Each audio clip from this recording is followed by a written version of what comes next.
Good morning, students. Today we will be starting our new chapter, that is chapter lesson 8, the snail. This is not only the new one but also the last one of your syllabus. So I will be starting with the author. You all take out your books and open page 62 and pay attention to whatever I am saying, as well as you will pay attention to the book also where I am reading, so it will be easier for you to understand. Now I am reading about the author. Pay attention.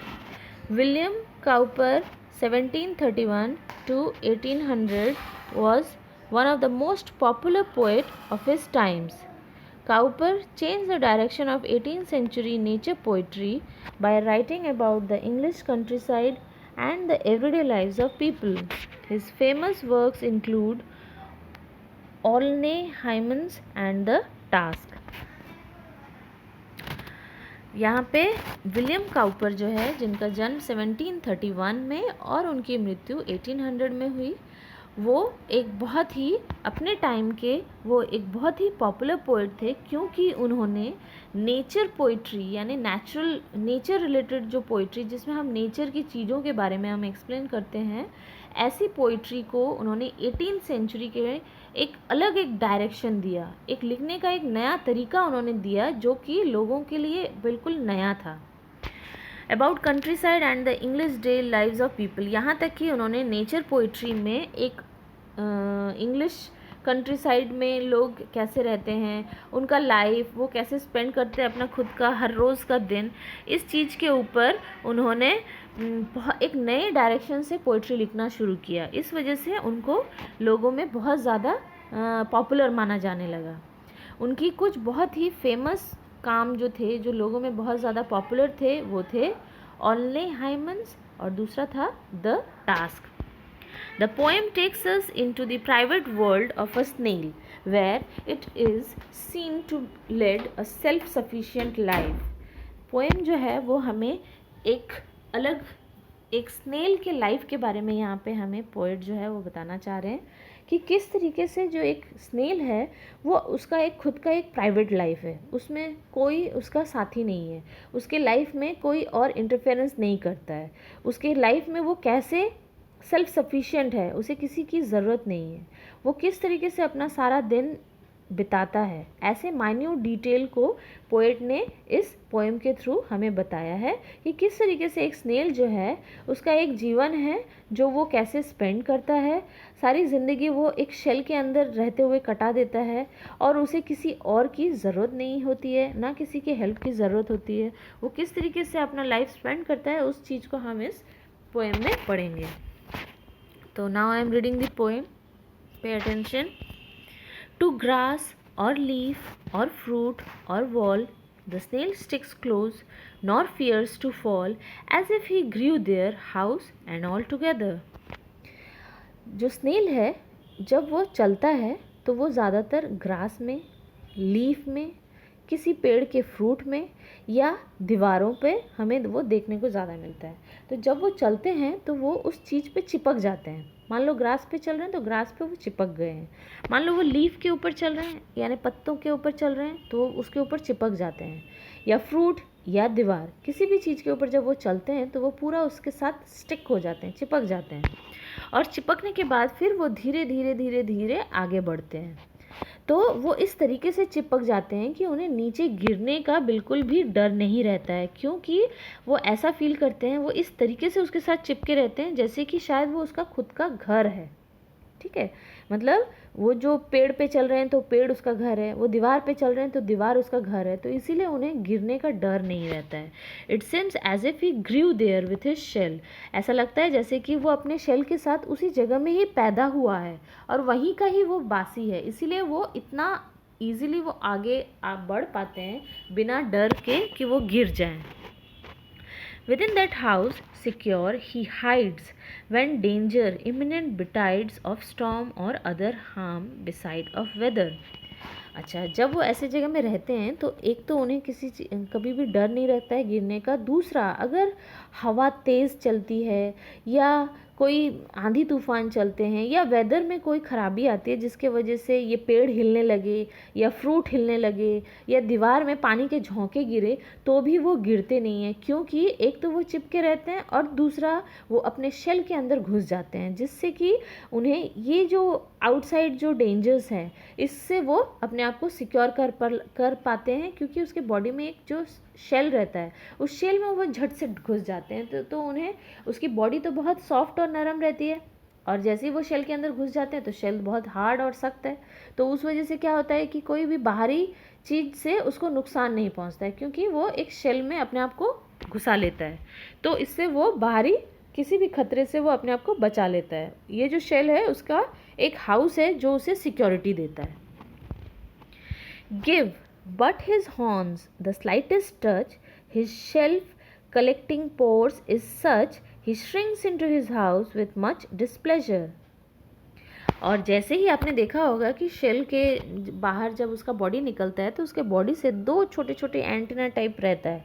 अगर आप उसकी body में कहीं भी touch करें या उस antenna को टच करें तो उसे एकदम से मैसेज जाता है दिमाग में, और वो झट से अपने आप को श्रिंक कर लेता है, यानी एकदम सुखा लेता है और झट से वो घुस जाता है उस शेल के अंदर जो कि उसके बॉडी के साथ अटैच है। भले ही उसे उसमें घुसने में तकलीफ़ होती है, लेकिन फिर भी वो उसके अंदर घुस जाता है और घुस के उसे लगता है कि अभी वो सिक्योर है, यहाँ पे उसको कोई और नुकसान नहीं पहुँचाएगा। तो इस तरीके से वो, हम कभी भी अगर उसको हल्का सा भी टच करते हैं तो वो श्रिंक होके, भले ही उसे अंदर घुसने में प्लेजर नहीं होता है, खुशी नहीं होती है, उसे बाहर ही रहना ज़्यादा पसंद है, लेकिन फिर भी वो उसके अंदर घुस जाता है।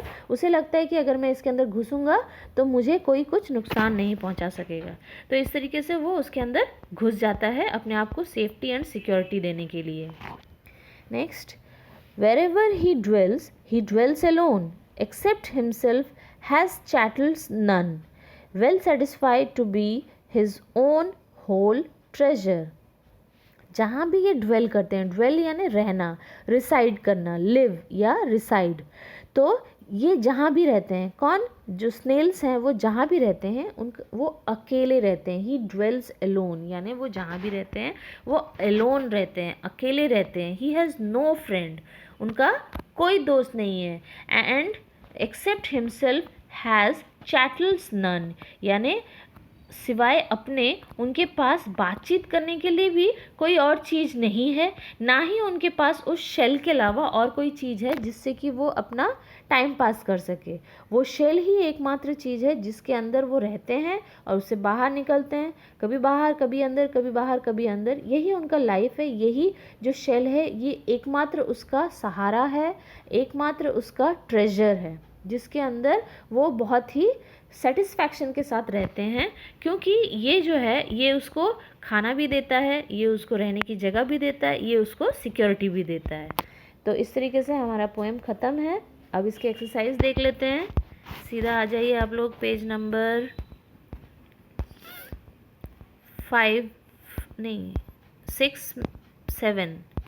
Page number 7, question number 1, correct, choose the correct alternatives. आपको 4 ऑप्शन दिया है, उसमें से एक ऑप्शन आपको आंसर बताना है, चूज़ करना है। आपको ऑलरेडी मैंने मार्क किया हुआ है। With the slightest touch the snail shrinks into his house with number 1 displeasure. In its house the snail lives with no one. See, the snail lives his life like a hermit. Hermit एक इंसान था जिसका कोई साथी नहीं था और उसने अपना जीवन अकेले व्यतीत किया, तो उसके साथ स्नेल को कंपेयर किया गया है। तो इस जगह में hermit is the answer. Next, question number 2, state whether the following statement is true और फॉल्स। तो यहाँ पे ट्रू फॉल्स में आपको फॉल्स या ट्रू मैंने मार्क किया हुआ है, और इसका जो सपोर्टिंग स्टेटमेंट है वो आप लोग देख लेना। स्टार्टिंग में मैंने उसमें लिख दिया है आंसर में कि कौन सा आंसर इज़ 2A, कौन सा आंसर इज़ 2B, कौन सा आंसर इज़ 2C। वो पोएम्स की लाइन में ही मैंने मार्क कर दिया है, आप लोग उसे देख के यहाँ पे लिख लेंगे सपोर्टिंग स्टेटमेंट में। नेक्स्ट, क्वेश्चन 3, मैंने आपको एक्स्ट्रा क्वेश्चंस जो हैं उसके साथ मैंने ये सारे क्वेश्चंस भी मार्क करके लिख दिए हैं, आप वहीं देख लेंगे। अभी एक्सरसाइज देखते हैं, exercise 4। Change the following sentence into question as directed. हर एक सेंटेंस को हमको क्वेश्चन में चेंज करना है, लेकिन जैसे डायरेक्शन दिया है वैसे। पहला, Siraj always rises early, interrogative sentence using does. Does use करते हुए हमको क्वेश्चन बनाना है, इंट्रोगेटिव क्वेश्चन बनाना है, तो सिराज के आगे हम डज लगाएंगे। Does Siraj always rise early, question mark. Next, Joycee is the best singer in the class, information question using who use करते हुए हमें क्वेश्चन बनाना है। तो answer question is who is the best singer in the class. Next, he saw the rainbow, interrogative sentence using did use करते हुए हमें इसे क्वेश्चन में चेंज करना है। ही सॉ द रेनबो तो हो जाएगा did he see the rainbow, question mark. Saw का सी इसलिए हो गया क्योंकि डिड जो है ये एक पास्ट टेंस वर्ड है, और जब हम एक बार डिड एक पास्ट टेंस सेंटेंस में यूज़ करते हैं तो फिर से हम पास्ट टेंस यूज़ नहीं करते हैं, तब हम उसे प्रेजेंट में चेंज करते हैं। तो इसीलिए डिड ही सॉ लिखा है, तो सॉ को चेंज करके हमें करना है सी में। Did he see the rainbow. Next, information question using how, I go to school by bus, इसमें आपको हाउ यूज़ करते हुए क्वेश्चन में चेंज करना है। I go to school by bus, how do I go to school, question mark. ठीक है, तो इस तरीके से हमारा एक्टिविटी 4 भी हो गया। एक्टिविटी 5 आपका होमवर्क है। इसमें आपको क्या करना है मैं आपको एक्सप्लेन कर देती हूँ। Write a letter within 100 words to the editor of an English daily about the disturbance caused by the thoughtless use of loud speaker. आप एक जगह में रहते हैं, आपको 100 वर्ड्स में एक लेटर लिखना है to the editor of an English daily, यानी इंग्लिश डेली नाम से एक न्यूज़पेपर है, उसके एडिटर को आपको 100 वर्ड्स में एक लेटर लिखना है, जिसमें आपको बताना है कि आप जहाँ रहते हैं वहाँ पे किस तरीके से एक्सेसिव और बेमतलब का यूज़ ऑफ लाउड स्पीकर के वजह से कितना डिस्टर्बेंस क्रिएट हो रहा है, और उस डिस्टर्बेंस की वजह से आप क्या क्या फेस कर रहे हैं वो चीज़ आप इस लेटर में लिखेंगे। ये आपका होमवर्क है, इसे आप लोग सॉल्व करके आप लोग मुझे आंसर भेजेंगे, और फिर मैं आपको करेक्शन करके बताऊंगी कि किसका सही है या किसका गलत है। तो इस तरीके से क्वेश्चन 5 हो गया। अब इस चैप्टर में आपको बुक के एक्सरसाइज के क्वेश्चन और कुछ एक्स्ट्रा क्वेश्चंस मैंने ढूंढ के जो दिए हैं वो यहाँ पे क्वेश्चंस दिए हुए हैं, ये आप लोग नोट कर लेंगे अपनी कॉपी में, और साथ ही मैंने इसका आंसर्स भी दिया है, आंसर्स भी आप लोग लिख लेंगे। तो इस तरीके से हमारा ये चैप्टर ख़त्म होता है। So okay, bye then, have a nice day. और सभी लोग अपना होमवर्क करके जल्दी से जल्दी मुझे व्हाट्सएप में भेजेंगे, जिससे कि मैं उसे चेक कर सकूँ।